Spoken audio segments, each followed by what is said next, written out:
So I've been thinking about gyro stabilizers and how to make better ones for mechs because some of the larger mechs that I build, such as the Doomslayer, don't have that consistent of knees.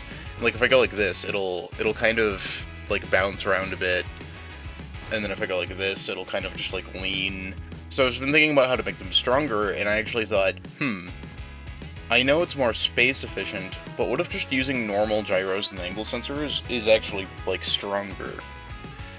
And so to test that, I built a little rig, something like this, and then I made this 0 strength, infinite angle, 0 controls. So this is basically just acting like a bearing. And then I put a normal gyro stabilizer on it, and set that to 10 strength. And then I put this gyro stabilizer on it, and set that to 10 strength. And the theory is, I'm also going to add some weight on there, just so it stabilizes out a little bit. But the theory is, if the small gyro can completely rotate this larger gyro, then it's just objectively stronger and can power through that, and it will be better for large-scale builds if you have the space. But here, I'm going to then attach some anchor pins. And then it is resisting, but it's really just not anything. There's nothing the larger gyro can do. In fact, I wonder if I had a second one of these. Okay, if I had a second one, it's resisting. And if I had a second one of these, we'll just power right through that. So the individual gyros are much stronger than the gyro stabilizers. And we can use that to build a normal stabilizer that big scale, like if you have enough of them, will be a smaller footprint. Okay, so for this to work, we're just going to already need about this much space, which is more than one gyro. However, we only need these two things. Here, I'll turn off aerodynamics. We only need these two things for every single one of these gyros that we have. Meaning that after you're past 3, it becomes significantly more space efficient to use these. Here, I've attached them like this, and then what we can do is, here we have 4 gyros worth, and it takes up a 3 by 2 by 4 space. And we have 4 gyros worth. Whereas, if we wanted to do 4 gyros of this kind, 1, 2, 3, 4, now it takes up a 3 by 2 by 4 space. So this is basically exactly the same as that, except on this one it's going to be a lot stronger, and on top of that, to make this bigger, we just have to add another 4 blocks of space. Well, 4 blocks for each side, so 8 blocks of space. 4 blocks per gyro. But to add 2 gyros to this one, we have to add all of this top space that didn't, that these don't even have to add. For instance, this is now a 6 by 3 by 2, which is 32 blocks of space. Whereas this is 4 by 2 by 4, which is 24 blocks of space. So it's really, this is infinitesimally better. So, but how do you actually use the angle sensors to program it? Well, I'm going to set this to width of 180, not 360, 180. I think I actually accidentally typed an extra 0 there. And then a direction of 90, maybe 93.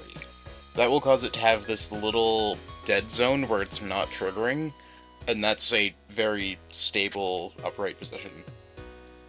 And then we hook this into the gyro there, the 2 gyros. And then the easiest way to duplicate this is just to actually duplicate it, flip it around. The blue thing will be on the other side because we flipped it around. And now we can invert the output, and that should keep it very stable. The gyros are a little bit strong. I'm going to set it to 0.2.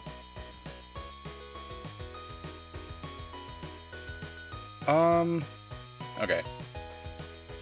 So if it's going this way, then we need the gyros to rotate this way, and to do that, these need to be negative, which means that this needs to be the negative one, and this one needs to be the positive one. And then even if I manually rotate it, it's going to stay very level. And then to make this stronger, we can 1, increase the gyro strength, and then 2, just duplicate more gyros, and it's going to be so much less space than 6 gyros like this would be otherwise. So I've gone ahead and made one of these for each direction, and this is actually a little bit unstable because it's just not enough weight. So I'm actually going to add some weight onto this, and then we can get to some of the more detailed stuff and the more testing stuff where we can see how much weight can this hold on a giant stick. But yeah, you can also tune these to be a little bit more upright responsive to decrease the dead zone by changing the direction here to 91. That decreases the dead zone, or like 92, which would decrease it a little bit less than 91. And I think I'm gonna go for 92. 92. Yeah. And then I do still think that we need some weight on this. Okay, so we go over here.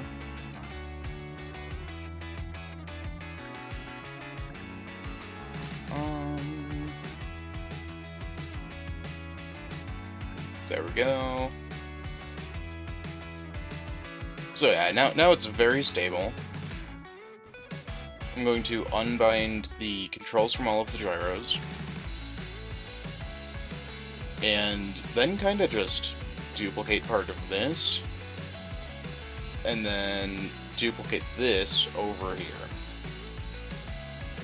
Now, this is struggling a little bit, but also this is 2,000 kilograms. Almost 3,000. This is like basically almost 3 tons. Yeah, now it is 3 tons. And how many gyros do we have for that direction? 6? Yeah, we have 6 gyros for that direction. And if we just add a few more, we now have 8 per direction. And it's not doing that bad. And this entire build is being kept up on that one post, all basically 3 tons of it by these gyros.